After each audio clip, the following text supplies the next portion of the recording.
Okay, सो हमारा जो next topic होगा वो है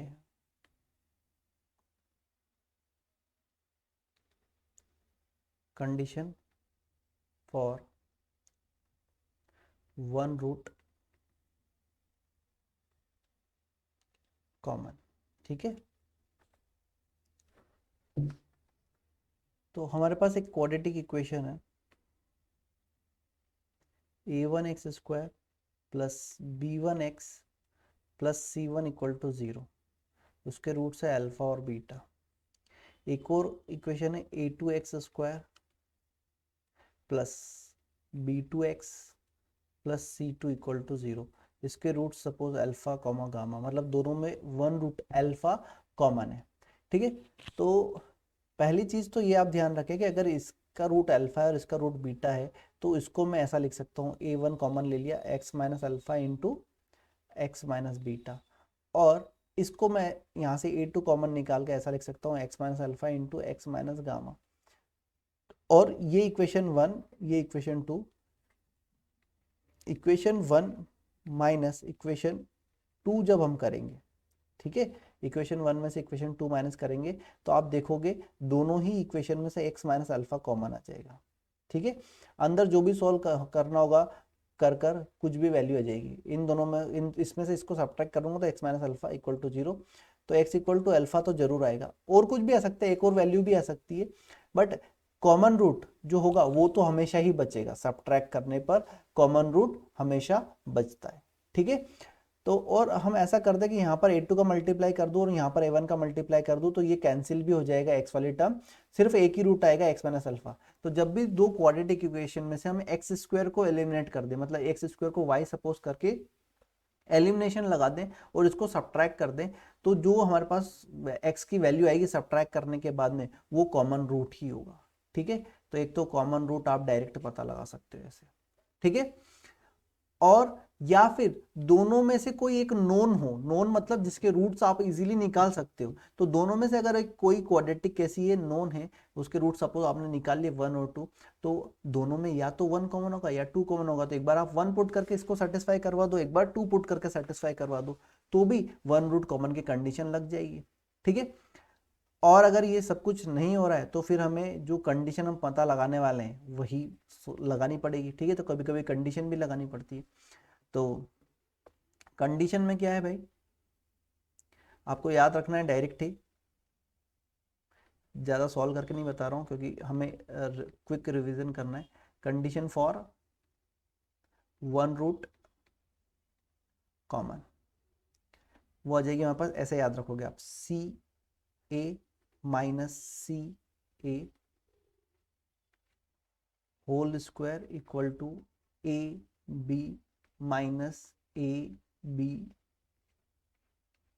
B C minus B C, और यहाँ पर लिख दोगे सी ए बी सी और यहाँ पर लिखोगे one two two one, one two two one, one two two one. समझे, मतलब a1 b1 c1 ये है, a2 b2 c है, तो आपको c1 a2 minus c2 a1 whole square equal to a1 b2 minus a2 b1 into b1 c2 minus b2 c1 apply करना है। ये condition for one root common, इसका square और ये दोनों मल्टीप्लाई में, ये कंडीशन हम लगा देंगे। ठीक है, अगर हमसे ऐसा कुछ डायरेक्ट नहीं हो रहा होगा तो। ठीक है, तो वन बाय वन क्वेश्चन देखते हैं, अब आपको क्लियर हो जाएगा। फिर नेक्स्ट हमारे पास है condition for both the roots are common. ठीक है, तो नेक्स्ट हम बात करेंगे condition for both the roots common, अगर दोनों ही रूट कॉमन हुए तो क्या कंडीशन सेटिस्फाई करेगी। तो इसके पहले हमने देखा कि यहाँ पर इस इक्वेशन के और इस इक्वेशन के रूट अल्फा बीटा और इसके भी अल्फा बीटा हैं, तो एग्जैक्टली जो रेशो है इनका वो क्या आ जाएगा, सेम आ जाएगा। मतलब क्वाड्रेटिक इक्वेशन एक है x square plus x minus two, दूसरी हो जाएगी two x square plus two x minus four. ठीक है, तो रेशियो क्या कर सकते हैं हम, सेम। तो अगर दोनों ही रूट कॉमन है तो दोनों के जो कोफिशिएंट के रेशियो है A1/A2 equal to B1/B2 equal to C1/C2, ये क्या होंगे, सेम होंगे। ठीक है, तो इनको इक्वेट कर देंगे। ओके, तो देखते हैं क्वेश्चन से आपको क्लियर हो जाएगी सारी बातें। क्वेश्चन नंबर फर्स्ट हमसे बोला है find the value of k for which equation this and this have a common root. इन दोनों में वन रूट कॉमन है। तो हम देख रहे हैं कि जो सेकंड इक्वेशन है उसके तो रूट हम निकाल सकते हैं, तो इसके तो रूट्स आप डायरेक्ट ही निकाल लो। तो इसके आपके पास रूट आ जाएगा -2 और 1/2। तो हम बोल रहे हैं कि दोनों में या तो -2 कॉमन होगा या फिर 1/2 कॉमन होगा। तो यहाँ पर आप -2 पुट कर दो और k की वैल्यू निकाल लो, और एक बार +1/2 पुट कर लो और वैल्यू निकाल लो। ठीक है, तो एक बार -2 पुट कर दिया तो कितना हो जाएगा हमारे पास, हमने बोला कि दोनों में -2 कॉमन है, तो हो जाएगा 12 -8k + 2 इक्वल टू 0। तो k की वैल्यू हो जाएगी हमारे पास 14, तो माइनस माइनस प्लस 7/4, तो एक वैल्यू तो आ जाएगी 7/4। और दोनों में अगर x इक्वल टू 1/2 कॉमन रहा तो 1/2 पुट कर देते, तो 3/4 प्लस 2k + 2 इक्वल टू 0। तो हमारे पास k की वैल्यू कितनी आ जाएगी यहाँ पर 8 और 3 11, तो -11/8। ठीक है, तो या तो k की वैल्यू -11/8 होगी जब दोनों का कॉमन रूट 1/2 हो, या फिर 7/4 होगी जब दोनों का कॉमन रूट -2 हो। ठीक है, next find the value of m for which equation this and this may have common root. दोनों की में जो एक कॉमन रूट हो। ठीक है, तो इस तरह के क्वेश्चन में हमें क्या कर देना चाहिए, हम देख रहे हैं कि यहाँ से ये इक्वेशन 1 और इक्वेशन 2 को डायरेक्ट ही क्या किया जा सकता है, सब्ट्रैक्ट किया जा सकता है। ठीक है, ताकि x² से x² कैंसिल हो जाए। तो सब्ट्रैक्ट करने पर जो रूट बचता है वो क्या होगा, कॉमन रूट ही बचता है। तो दोनों का कॉमन रूट जो भी होगा वो हमारे पास आ जाएगा। तो दिस माइनस दिस हम करेंगे, या दिस माइनस दिस करें तो ये हो जाएगा 3x m - 2m -m equal to 0। तो x इक्वल टू कितना जाएगा m/3। दोनों का जो कॉमन रूट है वो कितना है m/3, तो m/3 दोनों को सेटिस्फाई करेगा, दोनों में से किसी में भी पुट कर दो। तो m/3 हमने यहाँ पे पुट कर दिया, तो हमारे पास आ जाएगा m² (9) -11m/3 plus m equal to 0। तो एक तो m की वैल्यू 0 आ जाएगी कॉमन आकर, दूसरी m की वैल्यू हमारे पास आ जाएगी m -33 प्लस 9 इक्वल टू 0। तो m की वैल्यू हो जाएगी 33, इसमें से गया तो 24। तो m की दो वैल्यूज। अभी तक हमने कॉमन रूट की कंडीशन लगाना जरूरी नहीं समझा। ये a1 की वैल्यू 1, a2 की वैल्यू -11 और a3 की वैल्यू a1 b1 की वैल्यू -11 और c1 की वैल्यू m, या फिर यहाँ से a2 की वैल्यू 1, b2 की -14 और c2 की वैल्यू 2m, इस फॉर्मूले में पुट कर सकते थे हम, इस फॉर्मूले में पुट करके बता सकते थे। तो भी हमारे पास m की दो वैल्यूज आती, जिसमें से एक थी हमारे पास 0 और एक 24। ये हमने डायरेक्ट कर लिया कि दोनों को सब्ट्रैक्ट किया, x² को एलिमिनेट किया, कॉमन रूट आ गया, वो कॉमन रूट दोनों में से किसी में पुट कर दो, सेटिस्फाई करेगा तो हमारे पास कंडीशन आ जाएगी। ठीक है, मतलब m की वैल्यूज आ जाएगी जिसके लिए दोनों में एक रूट कॉमन हो सकता है। फिर if equation this and this have a common root then find a and b। ठीक है, तो हम देख रहे हैं कि इस इक्वेशन के रूट्स कैसे इर्रेशनल है। ठीक है, सॉरी इमेजिनरी रूट्स, इसका डिस्क्रिमिनेंट कैसा आ रहा है, नेगेटिव आ रहा है, तो रूट्स आर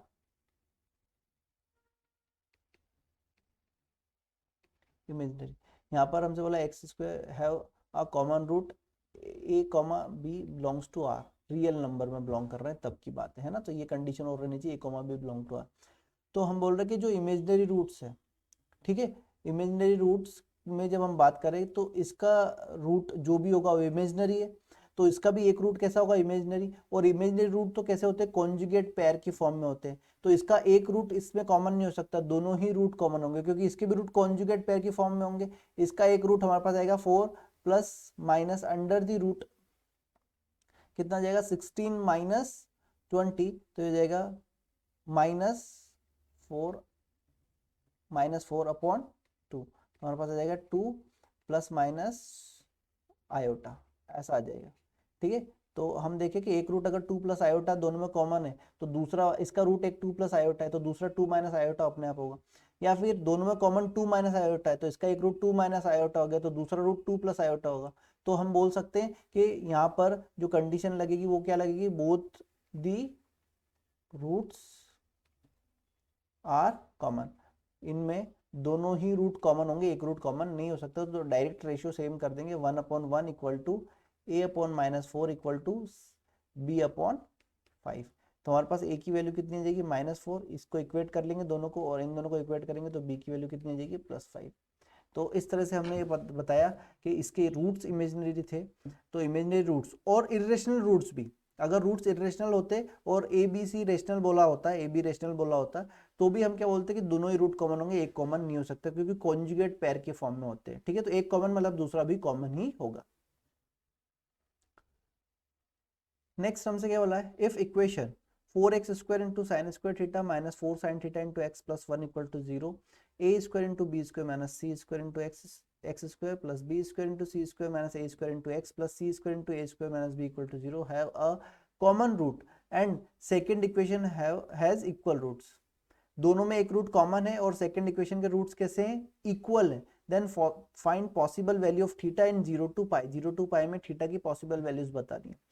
तो हमने जो सेकंड इक्वेशन है उसको देखा कि इसके रूट तो साइकिल के ऑर्डर में ए b C A C A B, तो इसका एक रूट तो क्या होगा, 1 होगा, ठीक है। और हमसे बोला इक्वल रूट से, तो बोथ रूट कैसे हो गए हमारे पास यहाँ पर 1, तो both the roots of second equation are 1 equal to 1, ठीक है। दोनों ही रूट 1 है इसके, तो इसमें और इसमें जो कॉमन रूट होगा वो 1 ही होगा, मतलब इसका दोनों में एक रूट कॉमन है, तो इसके तो दोनों ही रूट 1 है, तो दोनों में कॉमन रूट क्या हो गया, 1, मतलब x की वैल्यू 1 इसको सेटिस्फाई करेगी, तो यहाँ पर x की वैल्यू 1 पुट कर देता हूँ, ठीक है। तो put x equal to 1 in equation 1, equation 1 में 1 पुट कर दिया, तो हमारे पास आ गया 4 sine square theta minus 4 sine theta plus 1 equal to 0। तो साइन थीटा की जो वैल्यू है हमारे पास वो आ गई 1/2 ओनली, ठीक है। तो साइन थीटा की वैल्यू 1/2 कब होती है 0 से पाई में, एक तो होती है भाई π/6 पर और एक होती है 5π/6 पर, तो दो आंसर हो जाएंगे π/6 और 5π/6। नेक्स्ट हमसे बोला यहाँ पर if quadratic equation this and this have a common root find the quadratic equation whose roots are uncommon roots of the given equation, ठीक है।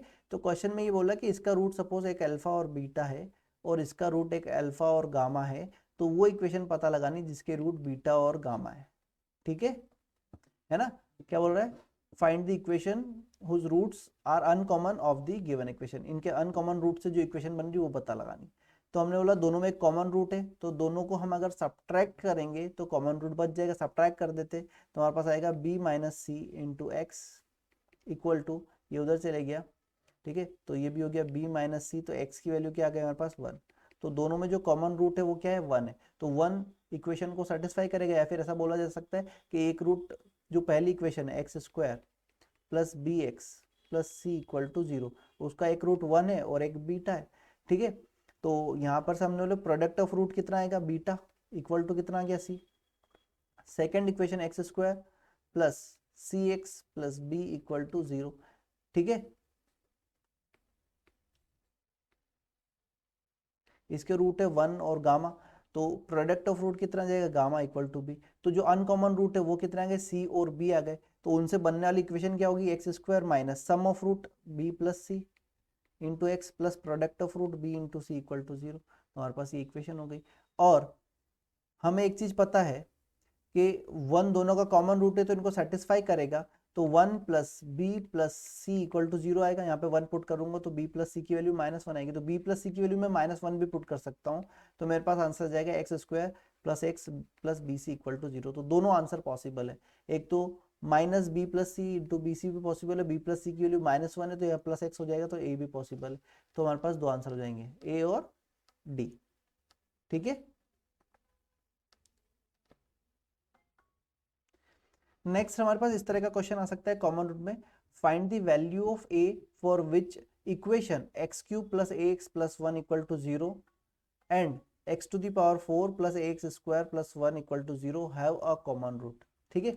एक इसमें और इसमें दोनों में डिग्री अलग अलग है, तो हम ऐसे सोचे कि या तो हमारे पास कोई ऐसी इक्वेशन हो जिसके रूट्स हम निकाल के डायरेक्टली पुट कर ले, जैसा कि हमने फर्स्ट क्वेश्चन में किया था, और या फिर जैसे इस तरह की इक्वेशन है कि जिसमें हम यहाँ से रूट नहीं निकाल सकते, तो जो भी क्यूबिक है या जो भी लोअर डिग्री उसको अपर डिग्री बना दो। जैसे इसमें एक्स का मल्टीप्लाई कर दो तो ये हो जाएगा x to the power 4 plus a x square plus x equal to 0।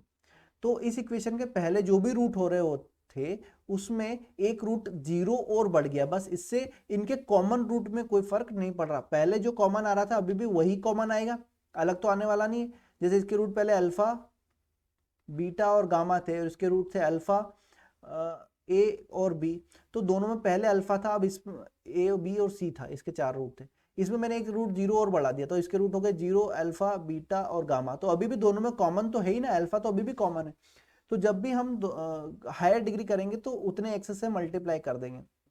जैसे क्वाड्रेटिक होता और हमें एक्स टू दी पावर 4 बनाना होता तो हम एक्स स्क्वायर से मल्टीप्लाई कर देते। एक्स स्क्वायर से मल्टीप्लाई करेंगे तो हमें क्या समझ में, हमारे पास ये बाई क्वाड्रेटिक बन जाएगी और जिसके जो 2 रूट होंगे वो 0 0 होंगे, ठीक है, एक 0 और दूसरा भी 0।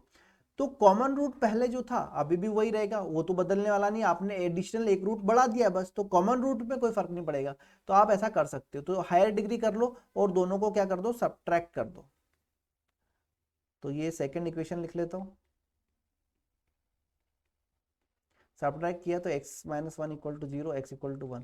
दोनों में जो कॉमन रूट है वो कितना आ गया, 1 आ गया। 1 सेटिस्फाई करेगा, 1 को सेटिस्फाई करने पर हमारे पास वैल्यू कितनी आ गई, -2। ए की वैल्यू कितनी आ गई, -2, ठीक है। यहाँ पर 1 पुट करेंगे तो 1 प्लस ए प्लस 1, तो ए इक्वल टू -2, ठीक है। तो इस तरह सोचेंगे।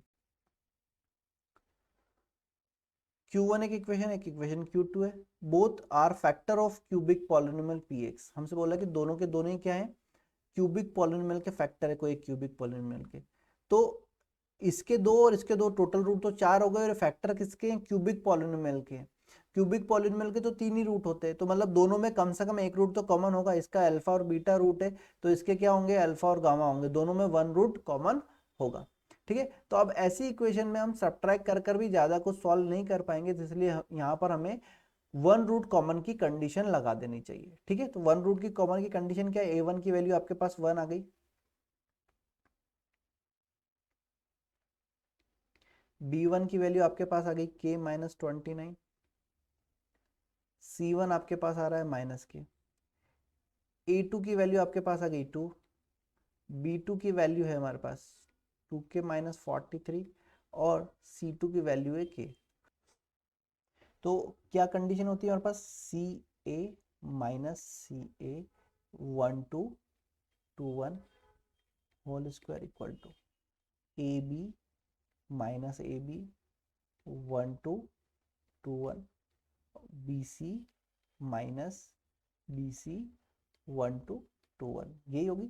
तो C1 की वैल्यू कितनी है हमारे पास, -k, A2 की 2, तो ये हो गया -2k, माइनस C2 k और A1 1, तो -k होल स्क्वायर, ठीक है। A1 B2 A1 B2, तो B2 की वैल्यू 2 है, ठीक है, सॉरी 2k माइनस 43 है और इंटू 1, तो ये हो जाएगा 2k minus 43 into 1 minus A2 की वैल्यू कितनी 2 और यहाँ पर आ जाएगा 29, तो -2k minus minus plus 29 into 2 कितना हो जाएगा 58, ठीक है, इंटू B1 C2 मतलब इन दोनों का मल्टीप्लाई, तो k minus 29 k minus 29 into k minus B2C1 2k minus 43 into minus minus plus k, ठीक है, ऐसा कुछ बन जाएगा। यहाँ पर आ जाएगा हमारे पास 9k स्क्वायर, यहाँ पर 2k से 2k कैंसिल हो जाएगा, 58 में से चले गया तो 5 और 115, ठीक है। यहाँ पर दोनों में से k कॉमन आ जाएगा, k कॉमन निकाल लिया, कितना बचेगा यहाँ पर k माइनस 29 और 2k माइनस 43, तो ये हो जाएगा 3k माइनस इसमें 29 ऐड कर दिया तो कितना हो जाएगा 9 और 3 2 और 4 3 6 72, ठीक है, तो k की एक वैल्यू तो जीरो आ जाएगी आपके पास, एक वैल्यू तो k की जीरो आ गई।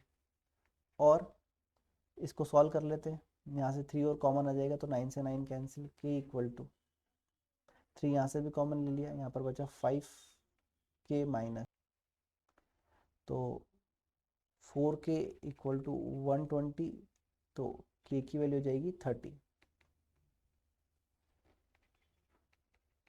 k इक्वल टू कितना आ जाएगा हमारे पास, 30 आ जाएगा। तो हमसे क्या बोला है, find largest value of k की वैल्यू 0 ही 30, तो लार्जेस्ट वैल्यू कितनी होगी 30। तो इस तरह से कॉमन रूट की कंडीशन लगा के सॉल्व किया जा सकता है।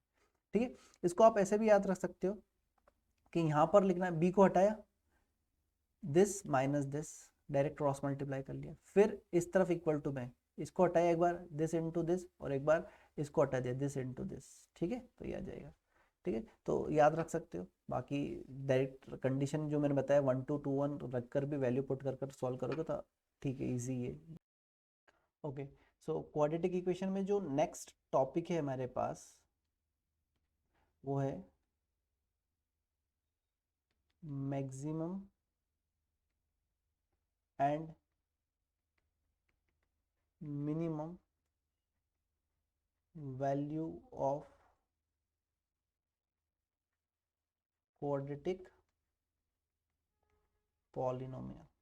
ठीक है, क्वाड्रेटिक पॉलिनोमियल जो है उसकी मैक्सिमम और मिनिमम वैल्यू क्या होगी उसके ऊपर डिस्कस करते हैं।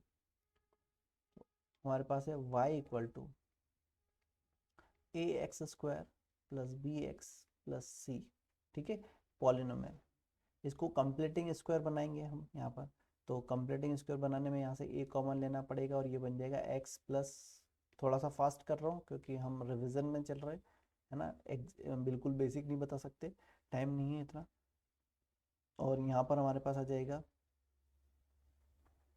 B square minus 4ac upon 4a square. ठीक है, और इंटू ए का वापस मल्टीप्लाई कर देता हूँ तो ये ए हो जाएगा। ठीक है, इसको इधर लिया है, बी स्क्वायर माइनस 4ac को डिस्क्रिमिनेंट डी बोल देता हूँ, तो ये हो जाएगा Y minus minus plus D upon 4a into A into x plus B upon 2। तो ये X square equal to 4ay type का पैराबोला बन गया। तो इस ये बनेगा हमारे पास या तो अपवर्ड पैराबोला या downward parabola depending on A positive हो तो अपवर्ड पैराबोला बनेगा, और ए अगर हमारे पास कैसा हुआ नेगेटिव हुआ तो डाउनवर्ड पैराबोला बनेगा। अपवर्ड पैराबोला अगर बना तो मैक्सिमम वैल्यू तो ऑब्वियस सी बात है इनफाइनाइट होगी, और मिनिमम वैल्यू क्या होगी इसकी, मिनिमम मतलब y की मिनिमम वैल्यू। तो मिनिमम वैल्यू कब आएगी हमारे पास, जब ये पूरी वैल्यू जीरो आ जाए, तो जो भी y की वैल्यू आएगी वो क्या हो जाएगी, मिनिमम। मतलब ये है y की वैल्यू, इसमें हमने बोला ये स्क्वायर है, a पॉजिटिव है, तो ये जीरो हो जाए कंप्लीट स्क्वायर टर्म, तो ये मिनिमम वैल्यू हो जाएगी। बाकी तो फिर क्या होगा, ये बढ़ता रहेगा तो इसकी वैल्यू और ज़्यादा आती जाएगी। तो हमारे पास मिनिमम वैल्यू कितनी हो जाएगी, इसकी वर्टेक्स होगी minus b upon 2a comma minus D upon 4a। इधर भी इसकी वर्टेक्स यही होगी, मैक्सिमम भी यही आएगा minus b upon 2a comma minus D upon 4a। ठीक है, तो हमें ध्यान रखना है कि y मैक्स कब आएगा, व्हेन ए पॉजिटिव होगा तो y की y मिनिमम, ए पॉजिटिव होगा तो हमारे पास क्या आएगा y मिनिमम की वैल्यू होगी minus D upon 4a at x equal to minus b upon 2a।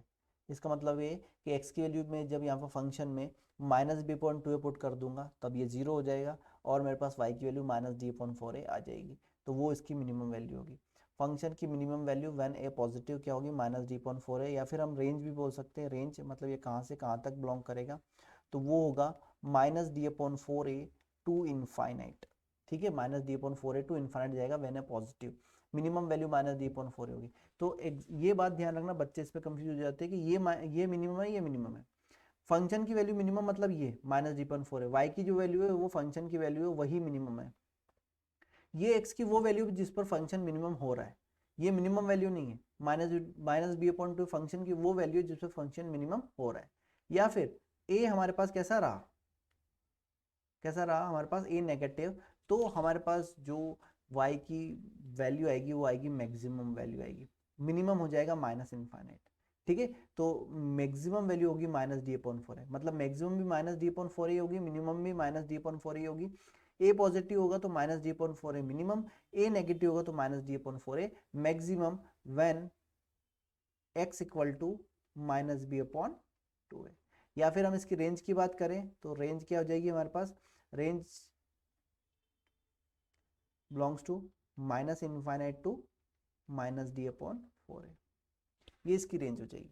ठीक है, तो ये आपको ध्यान रखना है कि बस इसकी ये वर्टेक्स होती है तो यहीं पर मिनिमम वैल्यू जनरेट होती है, ये y की मिनिमम वैल्यू हो गई माइनस डी अपॉन फोर, ये मैक्सिमम वैल्यू हो गई माइनस डी अपॉन फोर।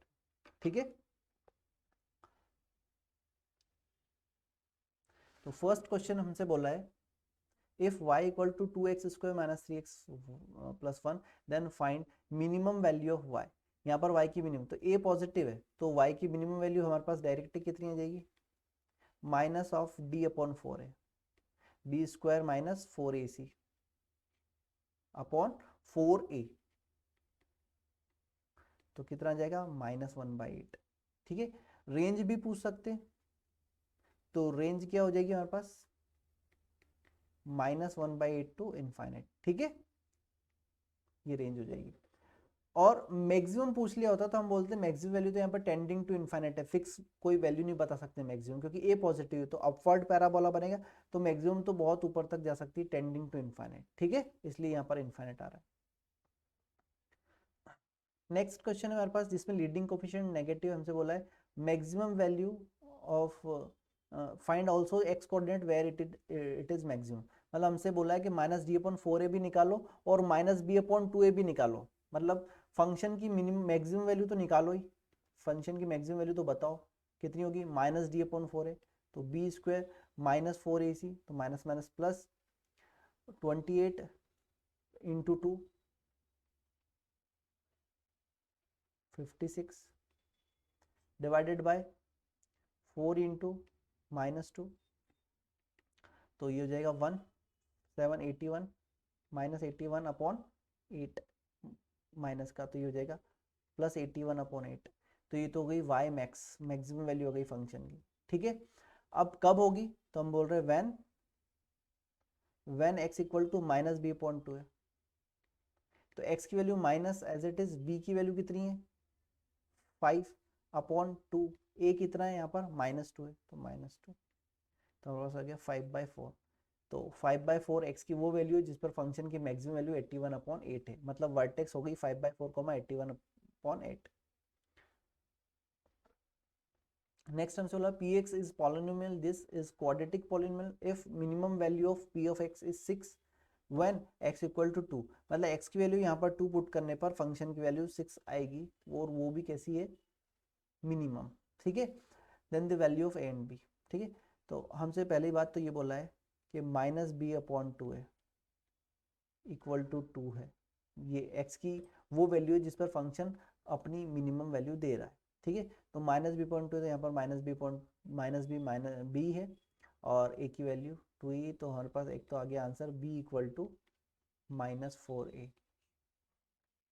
ठीक है, दूसरा हमसे बोला है कि इसकी जो मिनिमम वैल्यू है, इसकी जो मिनिमम वैल्यू है वो क्या है हमारे पास 6 है, मिनिमम वैल्यू कितनी है 6 है, तो डायरेक्ट ही अगर हम यहाँ पर क्या पुट कर दे 2 पुट कर दे तो फंक्शन की वैल्यू कितनी आ जाएगी 6 आ जाएगी, तो डायरेक्ट ही 2 पुट कर देता हूँ, तो कितना हो जाएगा 4a plus 2b plus 8 equal to 6 given है, कि यहाँ पर 2 पुट करने पर x की वैल्यू 2 पर फंक्शन की वैल्यू कितनी है 6 है और वही मिनिमम वैल्यू भी है। ठीक है, तो x की वैल्यू मैंने यहाँ पर 2 पुट कर दी, मेरे पास कितना आ गया आंसर 6 आ गया। b की वैल्यू मैं यहाँ पर पुट कर देता हूँ -4 है तो ये हो जाएगा -8 है और +4 है तो -4 है इक्वल टू 2, तो a की वैल्यू हो गई हमारे पास 1/2 माइनस का, तो a की वैल्यू तो आ गई हमारे पास -1/2,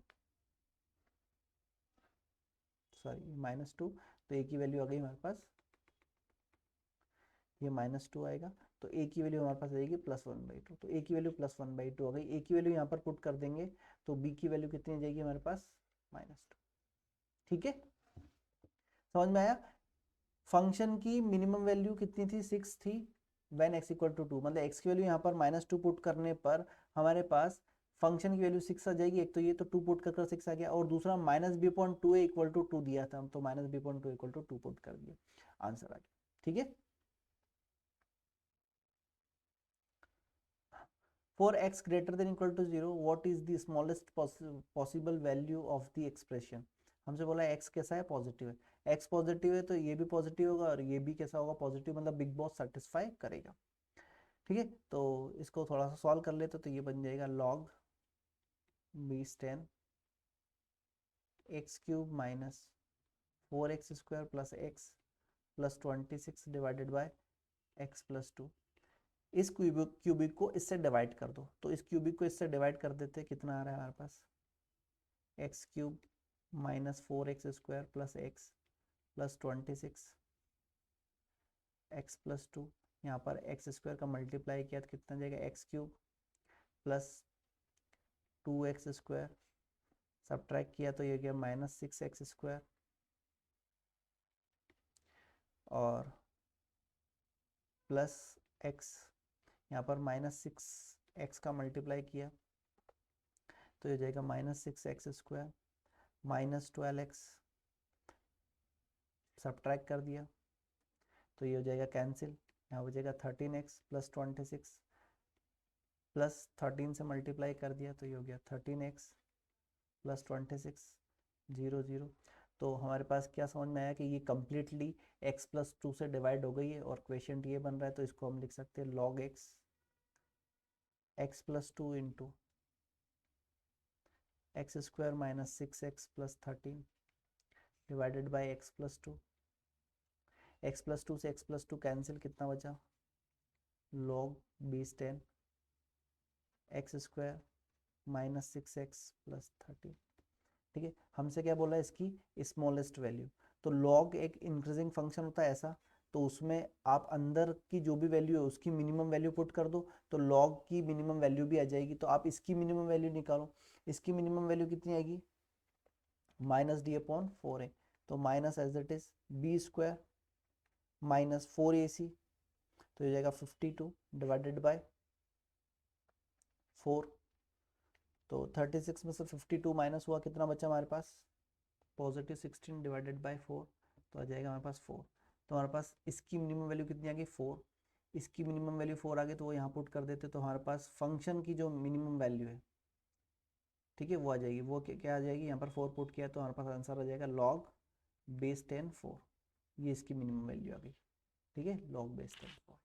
ओके, एक्स पॉजिटिव से मतलब था कि आप बिग बॉस वगैरह लगाने की जरूरत नहीं, एक्स पॉजिटिव के लिए चेक करें, एक्स पॉजिटिव के लिए चेक करें तो ये जो वर्टेक्स है ये भी पॉजिटिव होनी चाहिए, है ना, तभी माइनस डी पॉइंट 4 आएगा, मतलब बी अपॉइंट 2 कितना आ रहा है, बी अपॉइंट 2 आ रहा है हमारे पास 3।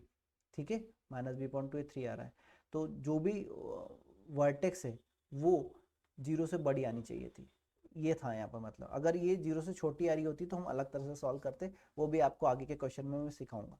ठीक है, तो माइनस बी पॉइंट 2 हमारे पास 3 आया, तो हम बोल रहे हैं कि जो मिनिमम जनरेट होता है वो माइनस बी पॉइंट 2 पर ही होता है, मतलब एक्स की वैल्यू उस टाइम पे माइनस बी पॉइंट 2 ही होती है। अभी ये माइनस बी पॉइंट 2 सपोज करें माइनस 3 आ जाता तो वो ग्रेटर देन 0 नहीं होता, इसलिए फिर इसकी minimum value minus D upon 4 भी नहीं होती। ठीक है, इसकी वैल्यू माइनस डी अपॉन 4 तभी होती जब एक्स की वैल्यू माइनस बी अपॉन 2 हो, तो एक्स पॉजिटिव अभी था इसलिए हमने डायरेक्ट निकाल दिया। ओके, सो नेक्स्ट जो टॉपिक होगा हमारा यहाँ पर वो होगा maximum and minimum value of quadratic rational functions. ठीक है, मतलब कुछ इस टाइप के फंक्शन होंगे हमारे पास, y equal to a1x square plus b1x plus c1 upon a2x square plus b2x plus c2। ठीक है, फॉर रियल x ऐसा बोला जाएगा आपको। ठीक है, तो इस तरह के जो भी क्वेश्चन होंगे उसमें क्या करोगे आप, ये दिया होगा, इस तरह का एक्सप्रेशन आपको दिया होगा कि ये एक्सप्रेशन है, इसकी मैक्सिमम और मिनिमम वैल्यू बताओ।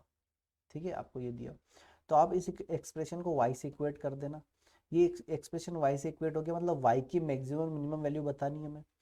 इसको y से इक्वेट करूंगा, क्रॉस मल्टीप्लाई कर दिया मैंने, तो मेरे पास इस तरह का कुछ बन जाएगा, y into a2x² plus b2yx plus c2y equal to a1x² plus b1x plus c1।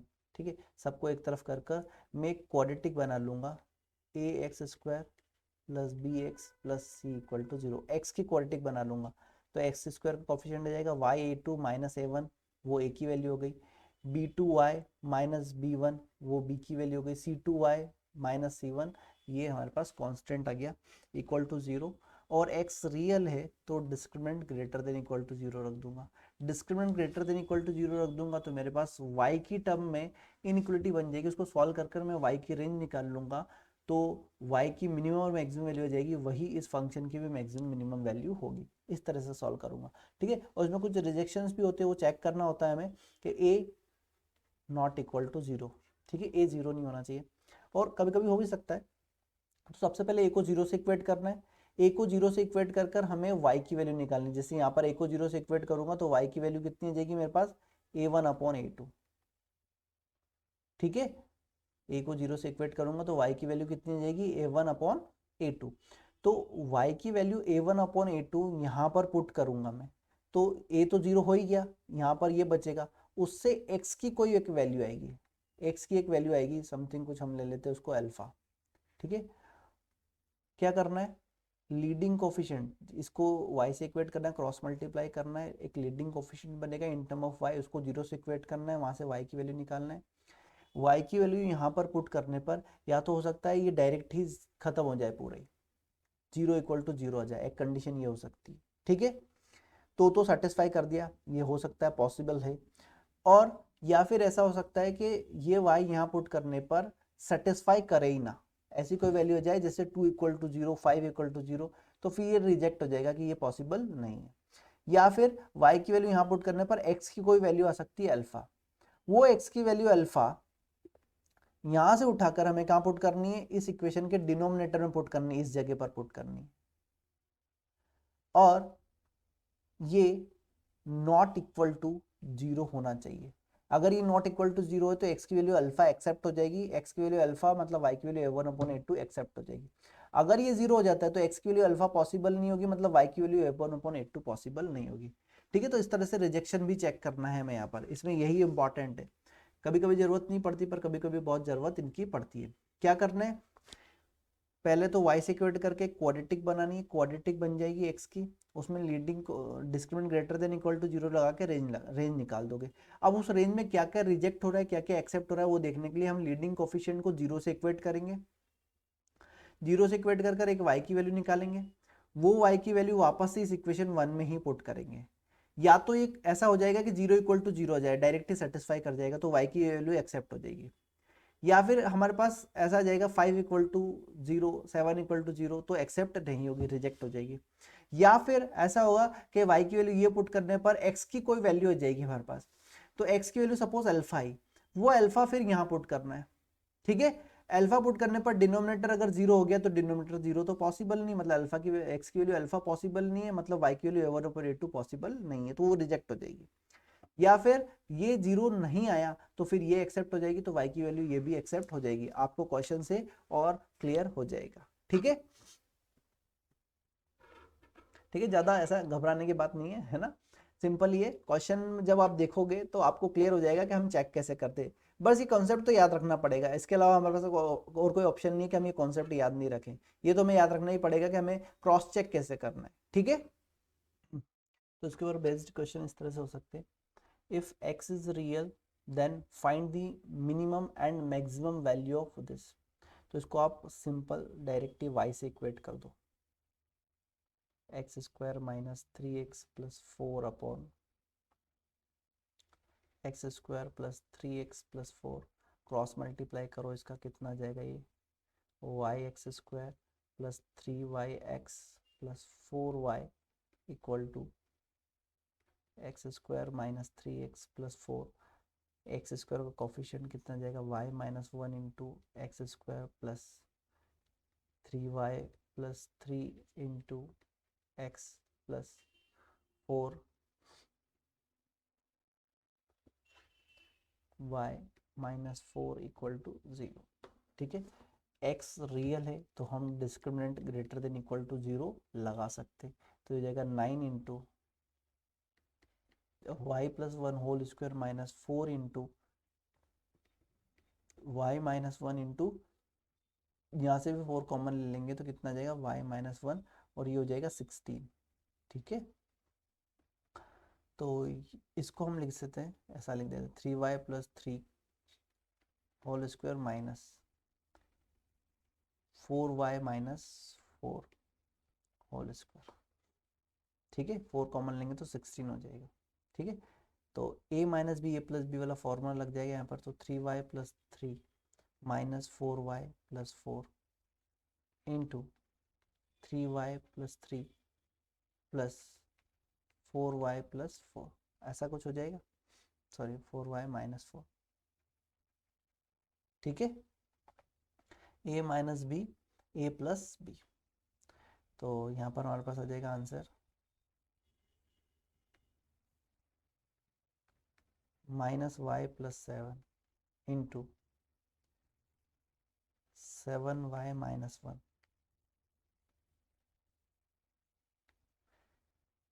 Greater than equal to 0, यही है ना, greater than equal to 0, greater than equal to 0। तो यहाँ से माइनस साइन कॉमन ले लिया, तो y minus 7 into 7y minus 1 less than equal to 0, तो y की जो वैल्यू है बिलोंग्स टू 1/7 टू 7 हो जाएगी। ठीक है, अब हमें चेक करना पड़ेगा कि इसमें से क्या क्या पॉसिबल है नहीं है। ठीक है, तो y की वैल्यू यहाँ से निकालो, कितनी आई, y माइनस 1 इक्वल टू 0 रख दिया। ठीक है, चेक करना है, तो y की वैल्यू कितनी आ गई, 1 आ गई। y की वैल्यू यहाँ पर 1 पुट की मैंने in equation 1, put y equal to 1 in equation 1, तो हमारे पास कितना आ जाएगा, 0 हो जाएगा, ये हो जाएगा 4y 4x सॉरी, है ना, ये sorry 6, 3 plus 3 6x equal to 0, तो x की वैल्यू कितनी आ जाएगी, 0। ठीक है, x की वैल्यू 0 जो आई है वो अल्फा, वो यहाँ पुट करेंगे, तो हमारे पास डिनोमिनेटर कितना आएगा, डिनोमिनेटर आएगा 4, x इक्वल टू 0 पर डिनोमिनेटर कितना आएगा, 4 आएगा, तो क्या ये 0 हो गया, नहीं हुआ। और वैसे भी ये दिख रहा है हमें ऑलवेज पॉजिटिव है, तो चेक करने की जरूरत ही नहीं थी, हम बोल सकते थे यहाँ पर x की वैल्यू 0 क्या 1 2 3 4 5 कुछ भी आ जाता, उसके लिए हमेशा ही पॉजिटिव रहता, 0 तो कभी होता ही नहीं, ये 0 नहीं होता तो ये एक्सेप्ट हो जाता, तो y की वैल्यू 1 भी एक्सेप्ट हो जाती, मतलब 1/7 टू 7 ही रहेगा। अगर 1 रिजेक्ट हो जाता तो 1/7 टू 7 माइनस 1 हो जाता यहाँ पर आंसर। ठीक है, इस तरह से देखते हैं। नेक्स्ट हमारे पास है find the range of this, same cross multiply करेंगे और इसमें भी डिनोमिनेटर कभी 0 हो नहीं सकता, तो इसलिए रिजेक्शन आएगा नहीं। इसकी बात करते हैं, क्या बोला, find the range of function y when x belong to r, तो हमारे पास आ जाएगा yx square plus yx plus y equal to 2x square plus 2x plus 3 equal 3, इसका इधर क्रॉस मल्टीप्लाई कर दिया तो y minus 1 into x square plus x into y minus 2, sorry यहाँ पर भी y minus 2 plus y minus 3 equal to 0। ठीक है, इसमें डिस्क्रिमिनेंट क्या रख दिया हमने, discriminant greater than equal to 0, तो यहाँ से जाएगा y minus 2 whole square minus 4 into y minus 2 into y minus 3 greater than equal to 0, y minus 2 सब में से कॉमन आ गया, कितना बचा यहाँ पर, y minus 2 minus 4y plus 12 greater than equal to 0, y minus 2 as it is, यहाँ से जाएगा minus 3y plus 10, minus sign common तो 3y minus 10 less than equal to 0, y की रेंज हमारे पास आ गई यहाँ पर 2 to 10/3। ठीक है, अब हम लीडिंग कोफिशिएंट उठाते हैं यहाँ पर वापस, तो y -2 इक्वल टू 0, तो y की वैल्यू कितनी आ गई 12। y की वैल्यू 2 इस इक्वेशन 1 में पुट करते हैं, ठीक है, सॉरी इस इक्वेशन 1 में पुट करते हैं, पुट इन इक्वेशन 1। तो हम देखेंगे ये भी 0, ये भी 0, यहाँ पर कितना आ जाएगा 2 पुट करने पर -1 इक्वल टू 0, नॉट पॉसिबल। मतलब y की वैल्यू यहाँ पर 2 पुट करने पर -1 इक्वल टू 0 आया, जो कि कभी पॉसिबल नहीं हो सकता। तो y की वैल्यू 2 पॉसिबल नहीं होगी, इसलिए हमारा आंसर हो गया y belongs to open 2 to 10/3 close. ठीक है, इस तरह से, तो इसलिए यहाँ पर ओपन आंसर आ रहा है। ठीक है, तो रिजेक्शन चेक करना पड़ता है। नेक्स्ट, इस पे भी हम क्रॉस मल्टीप्लाई कर लेते तो हमारे पास आ जाएगा y(x² plus 3y(x) equal to x² minus x -2, सबको एक साइड कर लेते तो y-1 into x² plus 3y plus 1 into x plus 2 equal to 0, discriminant greater than equal to 0,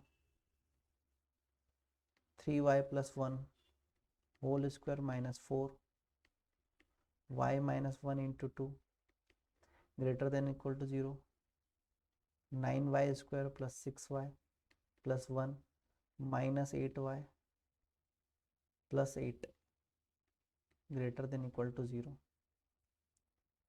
9y² minus 2y plus 9 greater than equal to 0, ऐसा आया। तो हमने देखा कि यहाँ से y की रेंज क्या आएगी, इसका तो डिस्क्रिमिनेंट, इस y के लिए डिस्क्रिमिनेंट कैसा है नेगेटिव, इसको स्मॉल d बोल लेता हूँ। तो ये तो कैसा है ऑलवेज पॉजिटिव है, ठीक है, ये तो कैसा है मेरे पास ऑलवेज पॉजिटिव, ये स्मॉल d बोल दिया इसको। तो डिस्क्रिमिनेंट नेगेटिव, इट मीन्स ये ऑलवेज पॉजिटिव, मतलब y की सभी वैल्यूज के लिए ये तो कैसी होगी वैल्यू पॉजिटिव होगी। तो हम यहाँ से बोल सकते हैं y belongs to r, y की सारी रियल वैल्यू के लिए ये हमेशा ही पॉजिटिव रहेगा। ठीक है, अब लीडिंग कोफिशिएंट अगर हमें चेक करना है तो हम चेक कर सकते हैं कि भैया 3y प्लस 1 इक्वल टू 0, मतलब y की वैल्यू कितनी आएगी -1/3। y की वैल्यू -1/3 इस इक्वेशन में पुट अगर हम कर दें, सॉरी लीडिंग कोफिशिएंट 1 है, लीडिंग इक्वेशन 1 है, और लीडिंग कोफिशिएंट कितना है y-1 इक्वल टू 0, तो y की वैल्यू कितनी आई 1। तो हम देख ले y की वैल्यू 1 पॉसिबल है या नहीं है, तो यहाँ पर पुट कर दिया तो ये 0 हो गया। यहाँ से कितना आ गया हमारे पास 4x प्लस 2 इक्वल टू 0, तो x की वैल्यू कितनी आ गई -1/2। x की वैल्यू -1/2 यहाँ पुट करेंगे तो ये तो 0 पर 0 होगा या फिर -3 पर 0 होगा, 1/2 पर 0 नहीं होगा, तो ये वैल्यू एक्सेप्ट हो गई, एक्सेप्ट हो गई तो y की वैल्यू 1 भी एक्सेप्ट हो गई, मतलब y बिलोंग टू r। नहीं एक्सेप्ट होती तो y बिलोंग टू r-1 होता। ठीक है, तो अभी तो एक्सेप्ट हो रही है।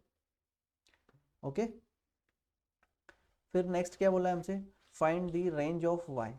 ठीक है, इन टर्म ऑफ bc आ रहा है, पहले 1 2 3 की टर्म में आ रहा था, अब bc की टर्म में आ रहा है, तो भी कोई दिक्कत नहीं, डायरेक्टली वापस से क्रॉस मल्टीप्लाई करो और आंसर आ जाएगा आपका, क्या जाएगा 2yx minus yb minus yc equal to x² minus bc, x² minus यहाँ से सब में से y कॉमन, सॉरी x वाली टर्म एक तरफ सेपरेट कर लेते तो ये हो जाएगा -2yx plus yb plus yc minus bc equal to 0। Discriminant यहाँ पर कर देते वापस ग्रेटर देन इक्वल टू 0, तो हमारे पास आ जाएगा 4y² minus 4 into yb minus plus yc minus bc greater than equal to 0। 4 common ले लिया तो ये हो गया y² minus yb minus yc plus bc greater than equal to 0। तो ये फैक्टर बन गया y minus b into y minus c greater than equal to 0। तो हमारे पास जो y की वैल्यू आ जाएगी वो आ जाएगी -∞ टू, हमें बोला है b is less than c, तो -∞ टू b पहले यूनियन c टू इनफाइनाइट। ठीक है, हमसे कभी कभी ऐसा बोला जाता है कि y नॉट बिलोंग टू, तो y अगर यहाँ बिलोंग कर रहा है तो y कहाँ बिलोंग नहीं करेगा, तो हम बोलेंगे y not belong to b to c, y not belong to b to c। तो क्वेश्चन ये भी आ सकता है कि y कहाँ से कहाँ तक बिलोंग नहीं कर रहा है, तो हम बोलेंगे यहाँ से यहाँ तक बिलोंग कर रहा है, तो इसके अलावा जो भी बचा है वहाँ बिलोंग नहीं कर रहा है। ठीक है, okay, so next topic is condition for second degree curve a x square plus B Y square plus 2hxy plus 2gx plus 2fy plus c equal to 0 resolved into to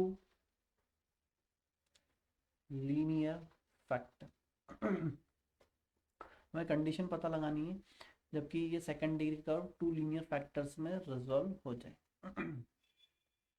तो उसके लिए हमें डायरेक्ट ही याद रख लेना है, coefficient of x square को ए बोला है, कोफिशिएंट ऑफ वाई स्क्वायर को बी बोला हुआ है।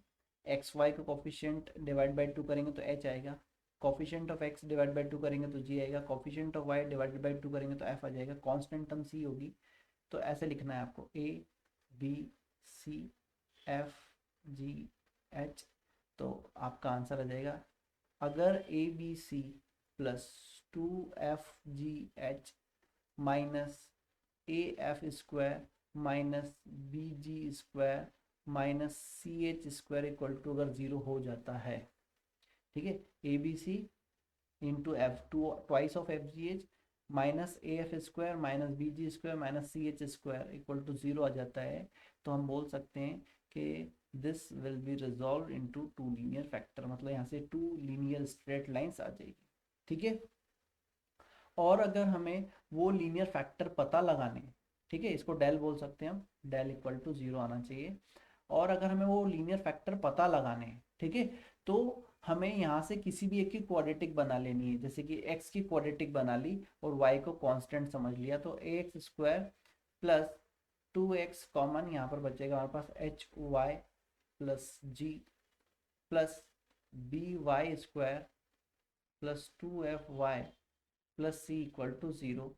यहाँ पर ये क्वाड्रेटिक बनाने के बाद में हमें फॉर्मूला लगा दें, x equal to minus b plus minus b square minus 4ac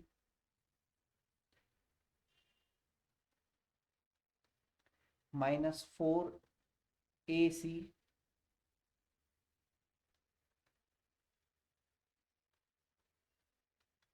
upon 2a, ठीक है। ये फॉर्मूला लगा के मतलब x की क्वाड्रेटिक बना ले, ये तो बड़ी टर्म्स हो गई, नॉन टर्म्स होंगी, जल्दी सॉल्व हो जाएगी। और वहां से x की वैल्यू निकालनी तो x की value in term of y आ जाएगी।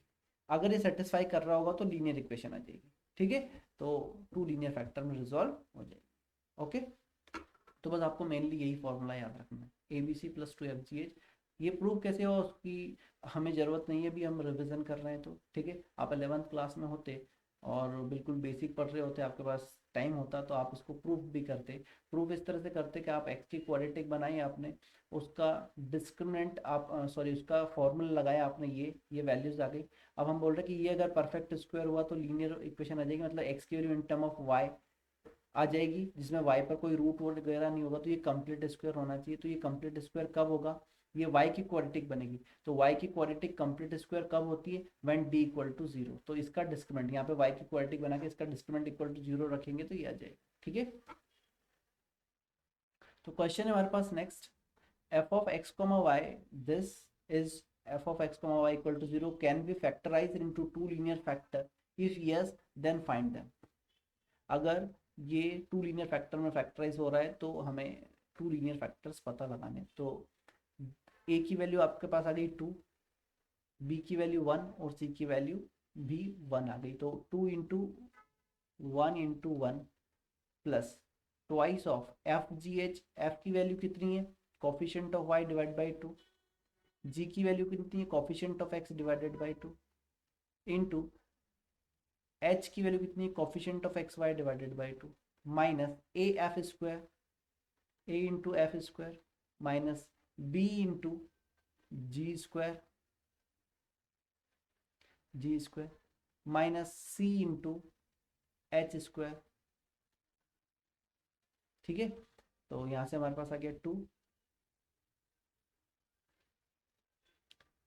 प्लस 2 से 2 कैंसिल, 9/2 माइनस 2 माइनस 9/4, 9/4 तो 9/2 9/2 से 9/2, 2 से 2 कैंसिल, कितना गया 0। मतलब ये 2 लीनियर फैक्टर में रिजॉल्व हो सकती है। यस भैया, यस कर दो इसको कि भैया यस 2 लीनियर फैक्टर में रिजॉल्व हो सकती है। अब हमें फैक्टर्स भी पता लगाने, तो जैसे मैंने बताया था एक्स की क्वाड्रेटिक बना लो, 2x² plus 3x into y plus 1 into y square plus 2y plus 1 equal to 0, है ना। ये सब तो कांस्टेंट आ गए, ये coefficient of x 3x y plus 1, और ये x की वैल्यू निकाल लो, कितनी आएगी -b plus minus under the root b square -4ac divided by ये y प्लस 1 का होल स्क्वायर बन गया, है ना, डिवाइडेड बाय 2 इंटू ए तो 4, तो x इक्वल टू हमारे पास हो जाएगा -3 into y plus 1 plus minus 9y plus 1 whole square minus 8y plus 1 whole square, कितना बचेगा 1 of y plus 1 whole square, cancel हो गया, तो कितना बचा y प्लस 1। उसके लिए प्लस माइनस हमने पहले से बाहर लगा रखा है, इसलिए प्लस माइनस और ना लगाएं, ठीक है, क्योंकि वो हमने पहले ही लगा दिया है, फॉर्मूले में प्लस माइनस ऑलरेडी है। एक बार पॉजिटिव साइन कंसिडर कर लेते, तो x की वैल्यू कितनी आ जाएगी हमारे पास -3 इंटू वाई प्लस 1 माइनस, तो ये हो जाएगा -4 इंटू वाई प्लस 1 अपॉन 4, तो x की वैल्यू कितनी आ जाएगी -y -1। और एक बार माइनस साइन कंसिडर कर लेते तो हमारे पास आ जाएगा -2 इंटू वाई प्लस 1 अपॉन 4, तो हमारे पास x की वैल्यू आ जाएगी माइनस ऑफ x प्लस 1 और सॉरी y प्लस 1 इंटू 2 इधर, ठीक है। तो एक इक्वेशन हो गई x plus y plus 1 equal to 0, yes, है ना। इसको सॉल्व करूँगा तो क्या जाएगा x plus y plus 1 equal to 0, इसको सॉल्व करेंगे कितना जाएगा 2x plus y plus 1 equal to 0, 2x plus y plus 1, ये दोनों आंसर होंगे, ठीक है। तो ऐसे किया जा सकता है। नेक्स्ट क्वेश्चन में क्या बोला, if the expression this can be resolve into 2 linear factor then find the equation whose roots whose one root is p, ठीक है।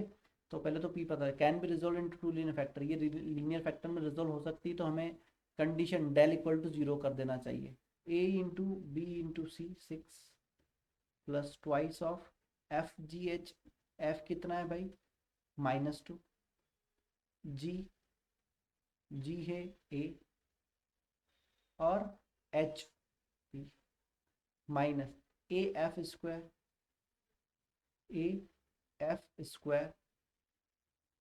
और माइनस बी जी स्क्वायर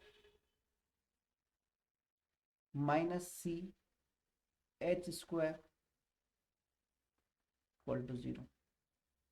हमारे पास बन जाएगा 6 minus 4 p a minus 12 minus 2a square minus p square equal to 0। यहाँ से minus sign भी कॉमन ले लो, कितना जाएगा p square plus 4pa plus 2a square plus 6 equal to 0, ठीक है। तो ये p की क्वाड्रेटिक बन गई, मतलब p इस तरह की क्वाड्रेटिक जो भी होगी उसको p सेटिस्फाई करेगा, तो इनमें से जिसमें भी p पुट करने पर ये आ जाए वो सेटिस्फाई होगा। तो देखो P square plus 4p, p के प्लेस पर p पुट कर रहा हूँ, तो 4ap plus 2a square minus 6, second -12 है तो +6 आएगा, हाँ तो +6 आएगा हमारे पास, तो ए ऑप्शन इज करेक्ट, ठीक है। इसमें p पुट करूंगा तो ये इक्वेशन बन जाएगी, तो p इसका रूट है, यही पूछा था हमसे। Show that in equation for every real value of x there is a real value of y, and for every real value of y there is real value of x। तो इस question में क्या बोलना चाह रहे हैं हमसे कि x की रियल वैल्यू, मतलब x की क्वालिटी बना के आप discriminant greater than equal to 0 लगाओ, उसके लिए y की कुछ रियल वैल्यू आएगी, there is a real value of y, है ना। और for every real value of y की सारी रियल वैल्यू के लिए there is a real value of x, मतलब फिर y की क्वाड्रेटिक बना के फिर डिस्क्रिमिनेंट इक्वल टू 0 बनाओ, तो आपको कुछ x की रियल वैल्यूज भी मिलेगी, ठीक है। तो hence proved, if equation this is satisfied by real value of x and y, then prove that x between 1 and 2 and y between, हमें बोला है x और y की रियल वैल्यू के लिए, इस इक्वेशन में x और y की रियल वैल्यू के लिए x की वैल्यू 1 और 2 और y की वैल्यू -1/8 2 +1/8 आ रही है। ठीक है, तो हमें क्या करना है, x की क्वाड्रेटिक बनानी है, x² -3x + 16y² + 2 = 0 और discriminant greater than equal to 0 कर देना है। वहाँ से हमारे पास y की रेंज आ जाएगी जो कि यही आएगी -1/8 to +1/8। ठीक है, और फिर एक बार y की क्वाड्रेटिक बना देनी है, 16y² minus plus x² -3x + 2 = 0 और फिर से discriminant greater than equal to 0 कर देना y की क्वाड्रेटिक के लिए। तो आपके पास जो x की वैल्यू है 1 to 2 आएगी, तो हैंस प्रूव्ड। ठीक है, मतलब x जब रियल है तो y की कुछ रियल वैल्यू आ रही है, y जब रियल है तो x की कुछ रियल वैल्यू आ रही है। ओके, तो यहाँ पर हमसे क्या बोल रहा है क्वेश्चन में, if ax² + c into y plus a dash x² plus c dash equal to 0 and x is rational function of y and ac is negative, ac कैसा है, नेगेटिव है, देन इसमें से क्या कंडीशन सेटिस्फाई करेगी, तो हम यहाँ से x की वैल्यू निकालते हैं। तो हमारे पास आएगी यहाँ पर x की value a y x² plus c y plus a dash x² plus c dash equal to 0। यहाँ से हमने y कॉमन निकाल लिया, कितना आ जाएगा, a x² plus a dash, यहाँ से हमने x² कॉमन निकाल लिया तो आ जाएगा a y plus a dash equal to minus of c y plus c dash. तो x² की जो वैल्यू है वो आ गई minus of c y plus c dash upon a y plus a dash. तो हम यहाँ पर देखें कि ये स्क्वायर इधर आके रूट हो जाएगा, तो x कभी भी y के रेशनल फंक्शन में ब्रेक नहीं हो सकता, क्योंकि ये तो रूट लग गया, अब तो रेशनल फंक्शन बना ही नहीं। ठीक है, वो तो पॉसिबल नहीं है। ठीक है, बट एक कंडीशन पॉसिबल है कि अगर ये कंप्लीटली कैंसिल हो जाए तो यहाँ पर क्या बचेगा हमारे पास, ये अगर कंप्लीटली दोनों कैंसिल हो गए, इससे ये कैंसिल हो गया तो x की वैल्यू कांस्टेंट आ जाएगी, तो कांस्टेंट को भी रेशनल फंक्शन ऑफ y बोला जा सकता है। तो एक ही ऑप्शन है कि कांस्टेंट फंक्शन बने, तो उसके लिए हमने बोला कि कैंसिल हो जाना चाहिए, मतलब c upon a ratio equal to c dash upon a dash हो जाना चाहिए। ठीक है, तो यहाँ पर भी हमने क्या करा, जैसे सपोज c के प्लेस ये के पुट कर दिया, तो c के प्लेस पर हमने यहाँ पे a के पुट कर दिया, c डैश के प्लेस पर भी क्या पुट कर दिया, a डैश के पुट कर दिया, तो k कॉमन आ जाएगा, पूरा कैंसिल हो जाएगा। ठीक है, तो समझो c अपॉन a कॉमन आ जाएगा, ऐसा समझो, है ना, या फिर इसको मैं ऐसा लिख दूँ, c upon C dash equal to a upon a dash, ऐसा लिख सकता हूँ। तो c upon C dash equal to a upon a dash हो जाएगा, तो यहाँ पे आ जाएगा माइनस c अपॉन a हमने कॉमन निकाल लिया, यहाँ से c यहाँ से a, यहाँ पे आ जाएगा y plus c dash upon c upon y plus a dash upon a। तो a डैश अपॉन a को सी डैश अपॉन c लिख सकते हैं, वो लिख दिया हमने यहाँ पर, तो ये पूरा कैंसिल हो जाएगा, तो हमारे पास बचेगा माइनस का c अपॉन c और a कैसे नेगेटिव, मतलब अपोजिट साइन के, तो c अपॉन a भी कैसा होगा, नेगेटिव होगा, तो नेगेटिव नेगेटिव पॉजिटिव हो गया, तो x² की वैल्यू पॉजिटिव, तो रेशनल फंक्शन ब्रेक हो गया। हमारा आंसर हो गया कि c upon C dash equal to a upon a dash होना चाहिए, तो B option is correct. Okay, hope ये क्लियर हुआ आपको।